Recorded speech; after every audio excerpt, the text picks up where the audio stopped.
Trump there saying that he would not rule out using military force to retake it is not something that should be treated as with bluster. I mean, Trump is coming into this White House and is intentionally staffing his administration with aides who will not block what he wants to do or what he ultimately seeks. There were many instances in his first term where he wanted to do something, but advisors either convinced him not to or Republican lawmakers did.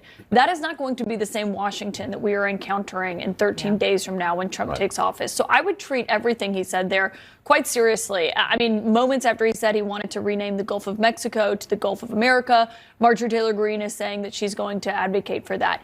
But I do want to say one of the biggest things that stood out to me from that press conference, from moments when Trump got out there before he even started taking questions, is the level of anger. He's really agitated. Well, we know why. He made it quite clear a few moments in. It's two things. It's his legal issues overall, but it's the sentencing that he is facing on Friday that so far is still, Judge Merchan has denied efforts to delay it. His attorneys are still working to do so.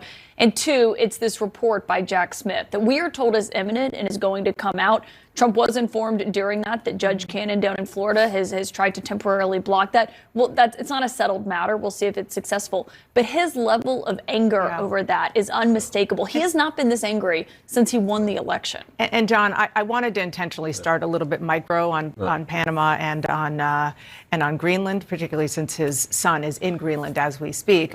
But I do want to sort of open it up a little and talk big picture about your takeaway from, as Caitlin just said. It is remarkable, somebody who is 2 weeks from resuming the presidency of the United States, who, whether you voted for him or not, whether you like him or not, just engineered a remarkable historical political comeback, is so whiny and so full of grievances. Now, that is Donald Trump's trademark.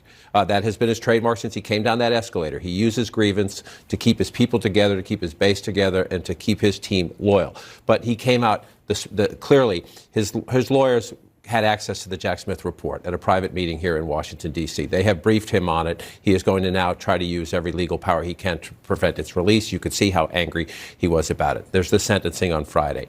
He was beating up on Joe Biden, who, yes, is using his powers on the way out to sign executive orders to do things that Donald Trump fundamentally disagrees with. As Trump also did. As Trump also did, welcome to American politics.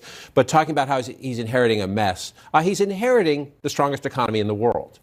It has troubles, it has potholes, it has issues, but he's inheriting the strongest economy in the world. And the Biden team is working with him, as Donald Trump's own negotiator acknowledged, on the very difficult issues in the Middle East, about hostage releasing and about trying to finally bring about a ceasefire between Israel and Hamas in Gaza.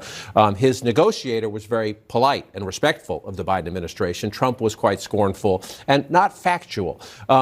Can I just say, I thought that was like a bookend to the interview Susie Wiles did, who was also very respectful when she talked to Axios about Jeff Zients, the current White House chief of staff. So you have Steve Witkoff on one end talking about working so well with the Biden team in tandem on an issue as fraught as trying to get these hostages out. You had Susie Wiles on the front end 2 days ago, yesterday, saying that the chief of staff, the current Biden chief of staff, is doing everything very kind. And yet, in the middle of all that, you have Donald Trump trying to gin up this notion, to your point about grievance, saying that they're throwing everything at this to make this a very difficult transition. Everybody's still out to get him. He just won an election, and then he questioned the election again, too. It was too big to rig, he said. He won the election. He won the popular vote. He should be celebrating. He should be coming into Washington. Yes, he has very narrow majorities in the House and the Senate. It's going to be difficult to get things done, but this should be someone who is upbeat and happy to come in, but he is still full of grievances because it is his organizing principle. But there were a lot of lies in there. That was a trailer. That was an hour-long trailer for the next 4 years, in that he tells a lot of lies. He hedges, he exaggerates and hypes a lot of things. But he also made a ton of news there. You're right about the idea that it's posturing, but the idea that he couldn't rule out using either economic leverage or military force to take Greenland and the Panama Canal.